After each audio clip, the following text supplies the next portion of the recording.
isang boksingero mga idol na gustong kunin ang titulo ng isang kampiyon pero bigo dahil in-stop ng round 7. Pero kitang-kita natin sa video dito mga idol na lumaban pa naman si Jason Bison kahit bugbog na ito, at talaga makikita natin dito ang kampiyon pa ang agresibo. Well mga idol, ayon sa ating mga boxing fans, kung ikaw ay isang dihado sa laban o ikaw ay isang challenger lamang, dapat daw ikaw ang magdala ng laban at ikaw ang mag-aggressive. Pero nakita natin dito sa video mga idol, mas agresibo po ang kampiyon.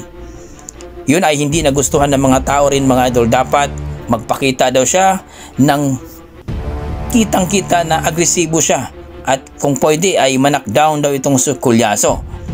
Pero sa round 7 mga idol, in-stop na dahil hindi na daw sumuntok ang ating pambato na si Jason Bison. Kaya siguro nag-alala ang kanyang kampo, ang kanyang corner, na in-stop na daw ito.